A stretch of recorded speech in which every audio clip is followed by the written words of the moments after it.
Hi friends, welcome to భవిష్య vlogs. ఈరోజు మన రెసిపీ వచ్చేసి నోట్లో వెన్నలా కరిగిపోయే ఒక మంచి స్వీట్ రెసిపీని అయితే చూసేద్దాం ఫ్రెండ్స్.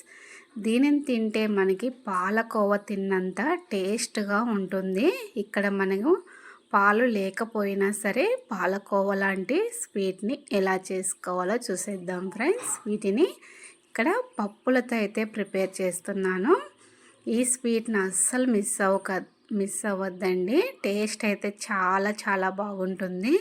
ఒక్కసారి తిన్నారనుకో ఇక బేకరీలో స్వీట్లు కూడా కొనడం మానేస్తారు, అంత బాగుంటుంది.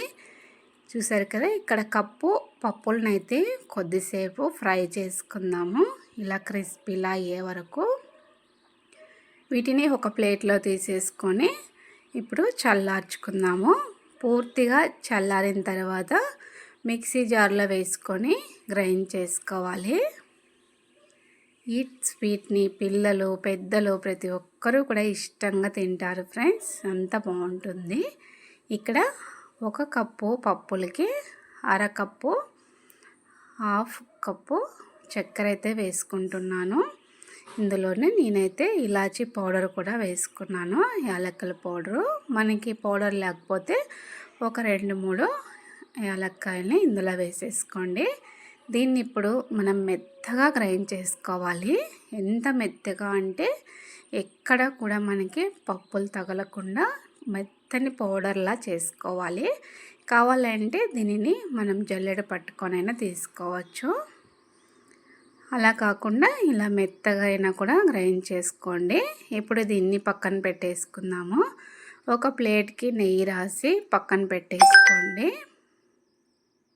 ఇక్కడ చూసారా, నేనైతే ఒక ప్లేట్కి అంతా నెయ్యి అయితే రాస్తున్నాను. ఇప్పుడు ఒక ప్యాన్లో మనం నెయ్యిని వేసుకున్నాను. ఇక్కడ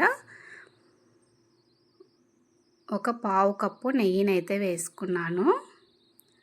ఇప్పుడు నెయ్యి కరిగిన తర్వాత మనం ముందుగా గ్రైండ్ చేసి పెట్టుకున్నాం కదా పప్పుల పౌడర్, అయితే ఈ నెయ్యిలో వేసేసుకుందాము. ఇప్పుడు ఈ పిండి అంతా కూడా నెయ్యిలో వేసుకొని దీన్ని ఉండలు లేకుండా చక్కగా కలుపుతూ ఉండాలి. ఈ నెయ్యిలో అంతా మనకి ఈ పిండి అంతా బాగా కలిసేలాగా కలుపుకోండి. చూస్తున్నారు కదా, మనకి ఈ పిండి అనేది బాగా నెయ్యిలో అనేది ఫ్రై అవ్వాలి. కలుపుతూనే ఉండాలి, ఎక్కడ కూడా వదలకుండా మనకి ఉండలు అనేది లేకుండా చక్కగా కలుపుకుంటూ ఉండాలి. మనకి నెయ్యి పిండిలో కలిసి బాగా దగ్గర పడేంత వరకు కలుపుకుంటూ ఉండాలి. మనకి ఏమైనా పొడి పొడిలా అనిపిస్తే ఇంకొంచెం నెయ్యి వేసుకోండి. నెయ్యి వేసుకొని ఇదంతా మనకి ముద్దలా అయ్యేంత వరకు దగ్గర వచ్చేంత వరకు కలుపుకుంటూ ఉండాలి. చూస్తున్నారు కదా, ఇది హీట్కి మనకి చక్కెర కరిగే లోపల మెత్తగా అయిపోతుంది. ఇలా అంతా కూడా బాగా దగ్గర పడుతుందా లేదా ఇలా చెక్ చేసుకోండి. మనకి దగ్గరగా అనిపించినప్పుడు మనం ముందుగా నెయ్యి రాసి పెట్టుకున్నాం కదా, ఆ ప్లేట్లోకి తీసేసుకోవాలి. చూసారా, నాకు ఇక్కడైతే ముద్దలా వచ్చేసింది.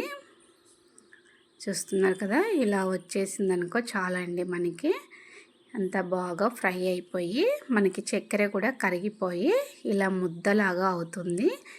ఇలా ముద్దలా అవ్వలేదంటే ఇంకొద్దిగా నెయ్యి వేసుకొని ఒకసారి ఇలా కలిపేసుకొని మనం నెయ్యి రాసి తీసుకున్న ప్లేట్లోకి అయితే వేసేసుకోండి. మనకి రౌండ్లా బాల్ షేప్ లాగా కావాలనుకుంటే ఇప్పుడు ఇలాగైనా బాల్ లాగా చుట్టేసుకోవచ్చు, లేదంటే పీసెస్ లాగా కావాలనుకుంటే ఇలా ఒక ప్లేట్లోకి తీసేసుకొని మనకి కావాల్సిన షేప్లో కట్ చేసుకోవచ్చు. ఇక్కడ చూసారా, వేడిగానే ఉంది. ఇక్కడ ప్లేట్లోకి వేసేసి ఈవెన్గా స్ప్రెడ్ చేసేసాను. మనం ప్లేట్కి కూడా నెయ్యి రాసుకున్నాం కదా అడుగున, ఇక్కడ ఇంకా మెత్తగా అనిపిస్తుంది. మనకి కొంచెం చల్లారిపోయి ఆరిపోయే లోపల గట్టిగా అవుతుంది. చూసారా, ఇలా ఉండల్లాగా చుట్టేసుకోవచ్చు కావాలంటే.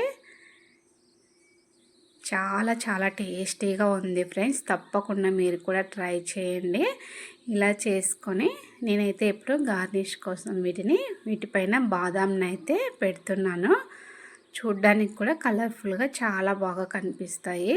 మనం వీటిపైన కాజు కానీ ఇలా బాదం కానీ డెకరేషన్లా చేసుకోవచ్చు. చూసారా, నేనైతే ఇక్కడ పైన బాదంతో అయితే పెట్టాను. చూడ్డానికి కూడా చాలా బాగా కనిపిస్తుంది బేకరీ స్టైల్లో. చూసారు కదా ఫ్రెండ్స్, మన స్వీట్ రెసిపీ ఎలా అనిపించిందో ప్లీజ్ కామెంట్ చేసేయండి. మీరు కూడా తప్పకుండా ట్రై చేయండి. టేస్ట్ని మాత్రం అస్సలు మిస్ అవ్వద్దండి friends. Thank you for watching. Next వీడియోలో మళ్ళీ కలుద్దాం.